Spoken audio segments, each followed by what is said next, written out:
Quand on veut prendre en main sa vie financière, atteindre la liberté financière, devenir riche, etc., est-ce que c'est une bonne idée d'acheter sa résidence principale ou est-ce que c'est pas la meilleure chose à faire?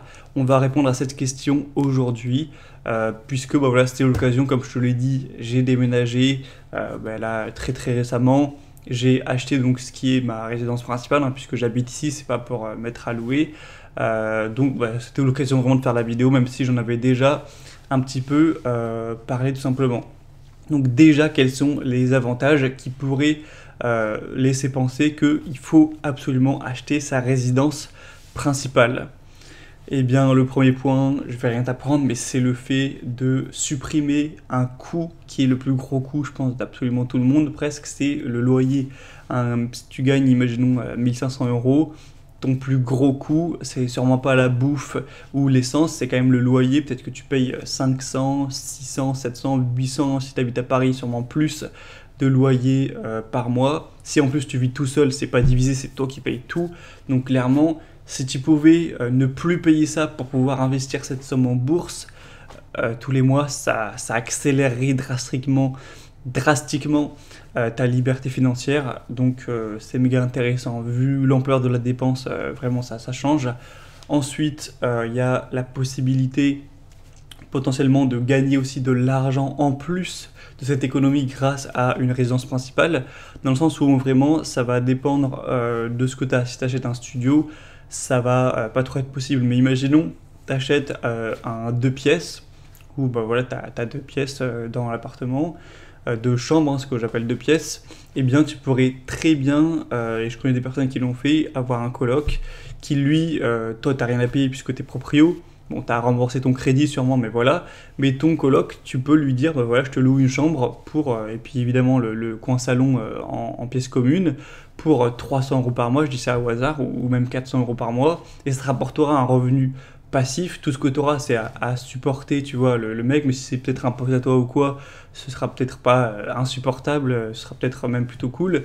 Et du coup, tu pourrais te gagner 300-400 euros par mois à long terme, sur des années, juste parce que tu as acheté cette résidence principale. Ou alors plus simple, plus faisable, tu as acheté par exemple un appart classique, soit un studio, soit un T2, donc moi c'est un T2, tu l'as vu dans la dernière vidéo, il y a une chambre.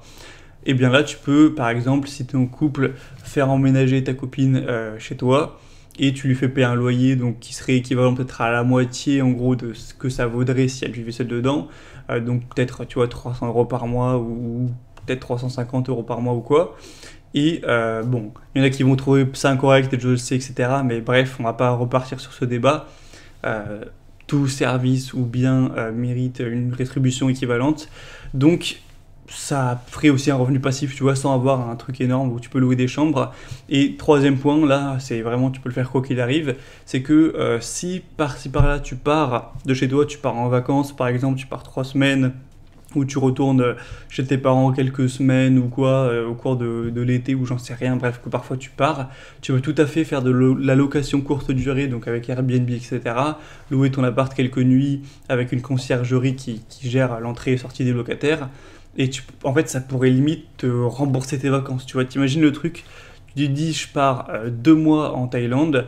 La Thaïlande, c'est pas cher, ça va pas te ruiner si tu prends les billets d'avion à l'avance. Franchement, je l'avais fait, moi, de partir 2 mois en Thaïlande. Ça m'avait coûté, vraiment, je crois, tout compris, du billet d'avion à chaque repas. Ça m'avait coûté 1500-2000 euros. Eh bien, carrément, tu loues ton truc, c'est un appart plutôt correct, 2 mois en location courte durée. Tu peux presque te les gagner, les 1000-2000 euros. Donc limite, ça te paye presque à 100% des vacances. Et si tu pars un truc moins loin, moins cher, ça peut même peut-être te faire gagner de l'argent de partir, tu vois. Donc il y a aussi ce genre de choses qui peut être très intéressante. Donc voilà, c'est vraiment des choses qui sont à noter. Et en plus, évidemment aussi la valeur, ça c'est si tu achètes bien, si ça se passe bien au niveau de ton investissement, la valeur de ta résidence principale, de ton appartement, je parle de l'appartement depuis tout à l'heure, mais de ta maison aussi peut-être, peut augmenter. Et moi, j'ai beaucoup de personnes autour de moi qui ont fait ça. Je pense à mes parents qui avaient acheté leur maison, elle vaut beaucoup plus maintenant, tu vois.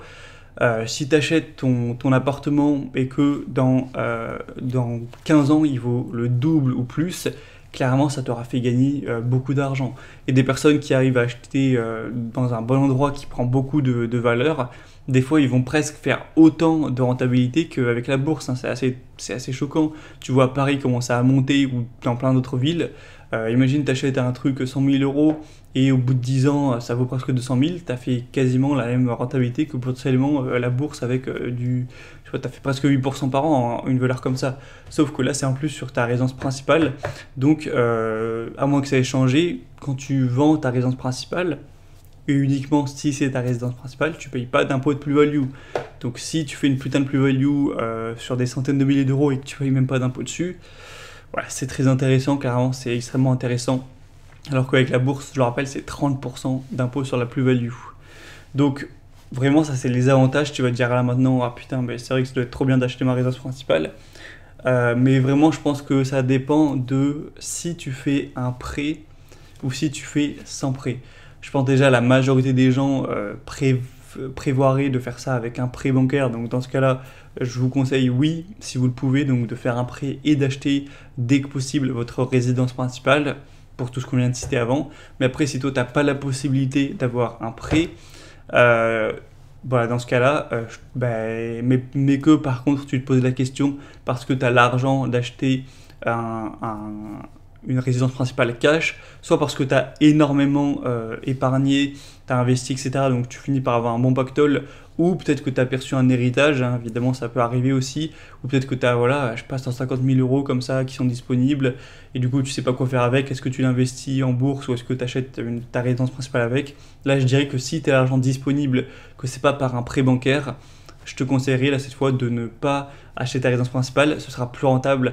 En tout cas, si tu t'es formé et si tu sais que tu vas pas faire n'importe quoi, ça c'est important de le mentionner, de le mettre en bourse. Après, si tu connais rien et que tu vas faire n'importe quoi, limite achète un appart, ce sera moins risqué. Mais si tu sais gérer de l'argent et que tu sais investir en bourse, que tu as peut-être suivi mes formations ou quoi, là, mets-le en bourse. Ce sera beaucoup plus rentable, même si tu économises un loyer, etc. Imaginons que je sais pas, tu as 200 000 euros, tu mets 200 000 euros en bourse, tu fais une rentabilité correcte. Au bout de 10 ans, facilement, tu peux avoir 400 000 euros. Alors que même si tu as économisé un loyer, etc. pendant 10 ans, ça ne fera pas l'équivalent de 200 000 euros gagnés, ça fera moins, même pas 100 000 euros. Donc dans ce cas-là, c'est quand même mieux d'investir en bourse si tu as l'argent disponible. Donc voilà, j'espère que ça aura répondu à ta question, puisqu'on me demandait pas mal de fois en commentaire ou par email, là, voilà, est-ce que tu penses qu'il vaut que j'achète ma résidence principale? Donc pour conclure, si c'est par un prêt bancaire, oui, puisque, voilà, je vais revenir dessus rapidement, mais c'est logique. Imaginons, tu peux faire un prêt aujourd'hui et acheter un appartement. Donc à court terme, ça va rien changer que tu achètes ou que tu loues. Parce qu'en gros, si tu achètes, bah ok, tu auras un appart, tu vas rembourser, imaginons, je sais pas moi, peut-être 600 euros par mois de crédit. Donc tu vas payer 600 euros par mois, ok. Et après, il faut aussi prendre en compte les intérêts, mais bref. Alors que si tu loues un appart, bah, tu vas peut-être payer 600 euros de loyer. Donc dans les deux cas, tu vas payer 600 euros par mois pour te loger.